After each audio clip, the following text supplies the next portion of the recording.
नमस्कार साथियों, स्वागत है आपका अपना चैनल हिस्ट्री विद के में। आज हम बीसी और एडी का अर्थ समझेंगे। आप जब इतिहास की पुस्तकों को पढ़ते हैं, जब हम इतिहास संबंधी कोई जानकारी लेते हैं तो तिथि के मामले में जो डेट्स है उनके सामने आप अक्सर दो शब्द लिखे हुए देखते होंगे, एक एडी अथवा बीसी या फिर ईसा पूर्व, जिसे ई पू भी लिखते हैं, ईसा पूर्व अथवा ईसवी सन। इसका इतिहास में बड़ा महत्व है। यदि हम बीसी और एडी नहीं लिखेंगे तो ये पता नहीं लगेगा कि ये एक वास्तव में कब की घटना है। तो आइए आज हम इसका अर्थ जानें। बीसी का क्या मतलब होता है, एडी का मतलब क्या होता है। सामान्यतः इस जो एडी होता है या बीसी होता है, बीसी है तो ईपू शब्द लिखा रहता है कुछ इस तरह से। ईपू का मतलब होता है ईसा मसीह के जन्म के पहले की घटना है, और दूसरा शब्द यूज होता है एडी अथवा ईसवी सन, जिसका मतलब होता है ईसा मसीह के जन्म के बाद की घटना है। अब इस पर हम डिटेल में बात करेंगे, लेकिन इससे पहले हम कुछ शब्दों को समझ लें ताकि आगे की जानकारी आपको ठीक तरह से समझ में आ सके।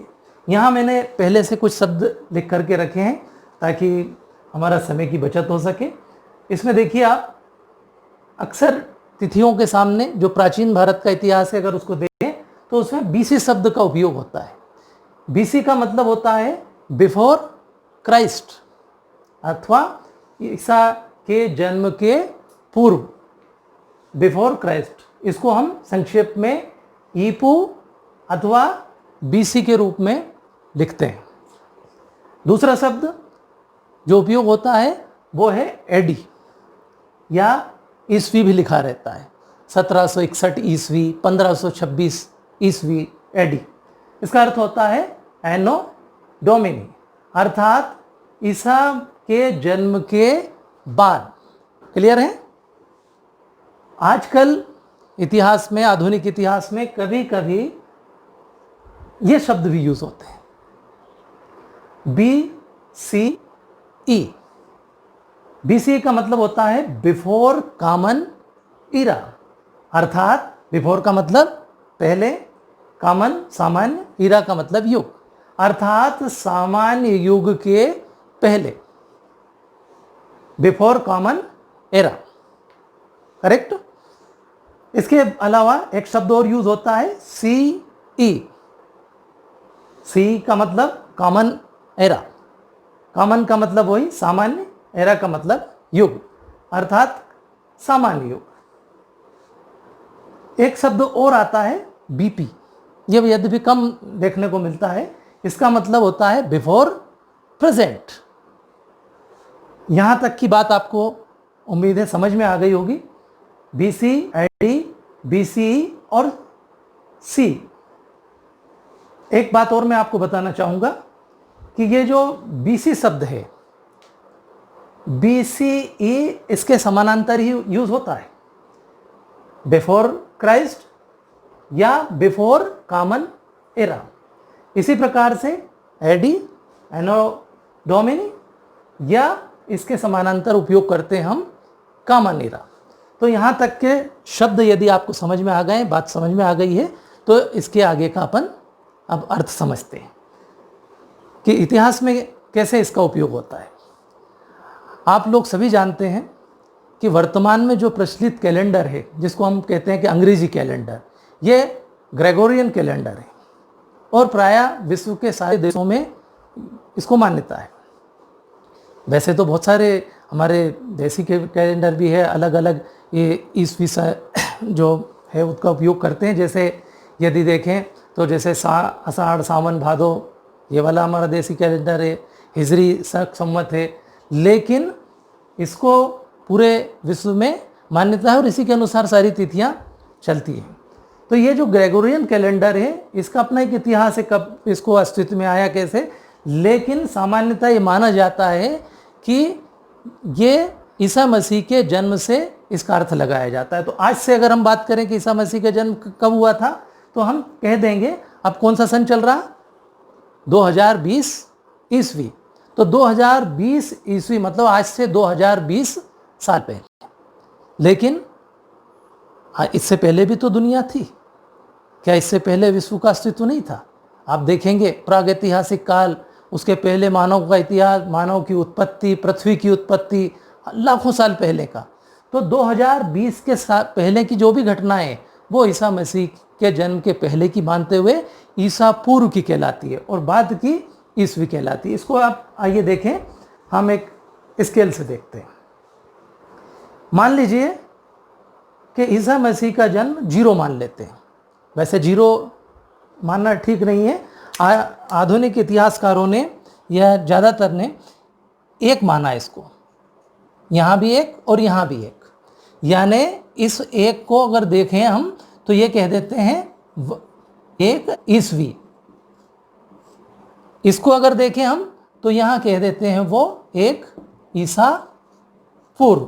तो 0 ना मान करके हमने 1 ईसा पूर्व मान लिया और 1 ईस्वी मान लिया।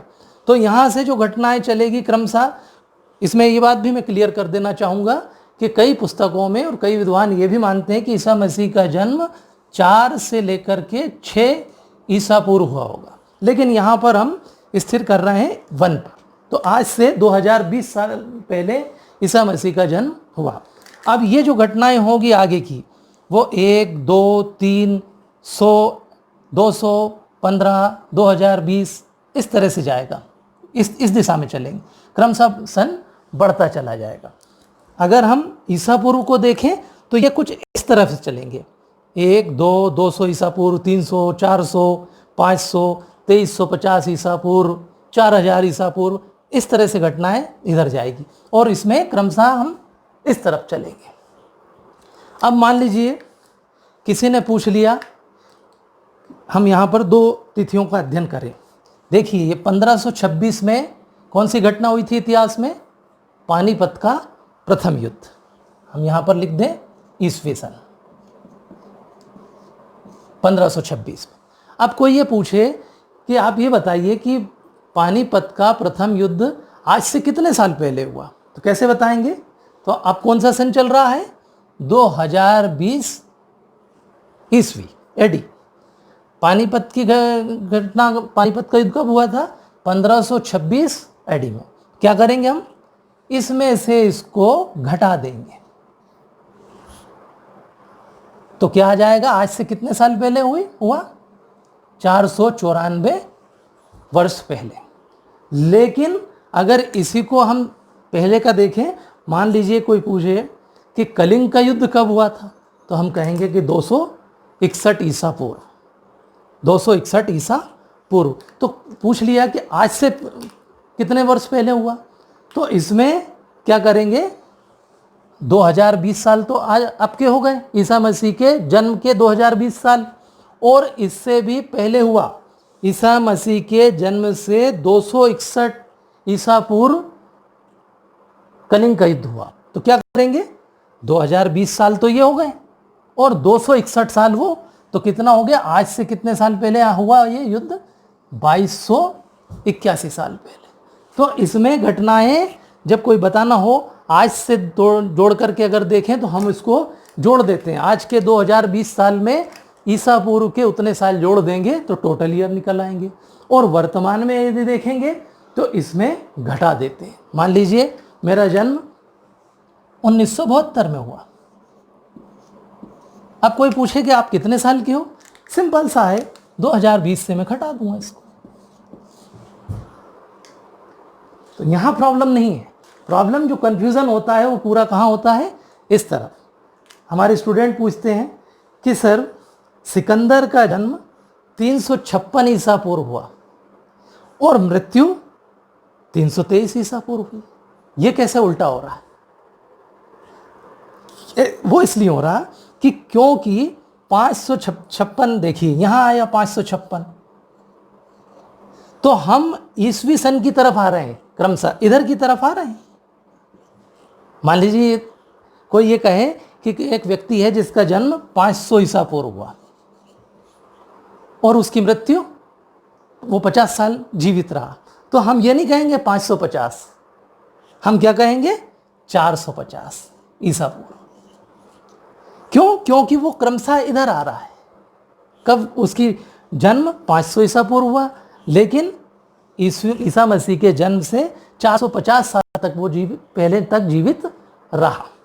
तो इसमें हम माइनस करके देखते हैं और ये क्रमशः घटनाएं, जैसे अगर हम देखें 2350 साल पहले सिंधु सभ्यता अस्तित्व में थी, तो हमसे कोई पूछे कि आज से कितने साल पहले, सिंपल सा 2350 में 2020 जोड़ दीजिए, जो उत्तर आए वो राइट आंसर है। तो इसमें क्रमशः हम इस तरफ आते हैं, इसलिए माइनस होते चलते हैं, और यहाँ पर हम क्रमशः आगे की तरफ बढ़ते हैं, जैसे 1556, 1761, 1526 में पानी।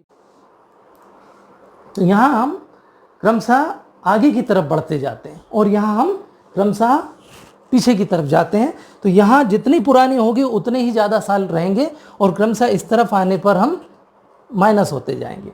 आशा है ये आपको पूरा समझ में आया होगा। एक बार पुनः हम निष्कर्ष देख लें कि ईसा मसीह के जन्म से पहले की जितनी भी घटनाएं हैं वो ईसा पूर्व सन लिखा जाता है उसमें, जिसको हम BC, ईपू अथवा BC के रूप में देखते हैं।